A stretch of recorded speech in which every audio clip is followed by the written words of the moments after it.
The automobile, an extension of the foot that has become commonplace in our lives. Despite the negative environmental consequences, cars have driven us forward through the years. But let's imagine for a second that these vehicles are even more advanced than they are today. Just think of all the possibilities. Maybe using cars to play soccer. It sounds like a crazy idea, but this concept actually says a lot more about our current society than you might think.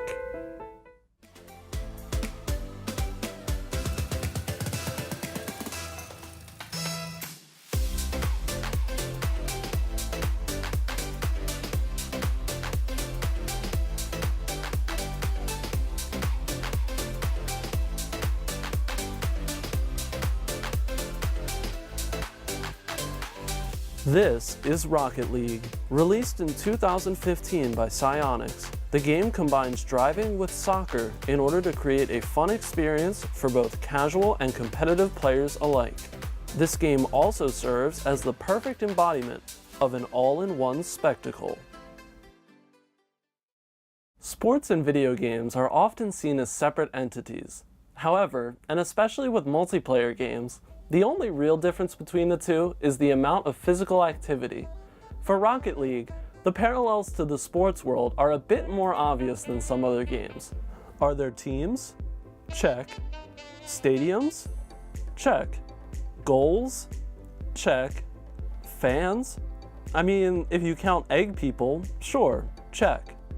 Not only are these parallels visible in the game, but also outside of the game, with the real-world players and viewers. Professional players in Rocket League are put onto teams and given a salary for their performance. Tournaments and leagues are formed that award money through prize pools. These same tournaments sell out real-world venues and stadiums, as real people watch their favorite pros play the game. Pro teams also have merchandise that fans can buy and show off to others.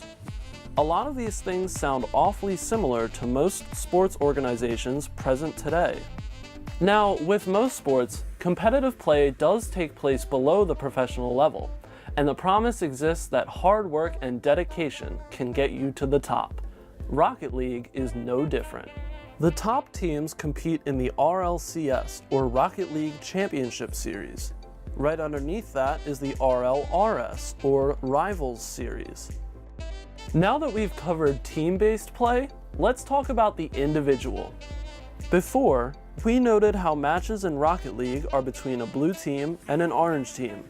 However, Rocket League allows for individual customization that seemingly broadens a player's options.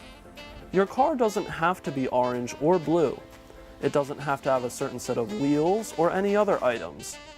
While these levels of customization are extensive, the end result always boils down the same way.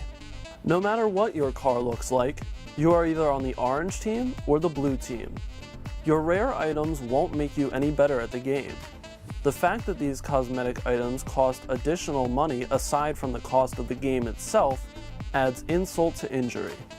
Decking out your car with the most valuable items acts merely as a symbol of status, driving the psychological need for people to fit into what is considered normal instead of following their own ambitions. So who knows? Maybe in the future we'll all be driving supersonic, acrobatic, rocket-powered battle cars, and the best of us will be playing soccer with those cars for millions of egg people to watch.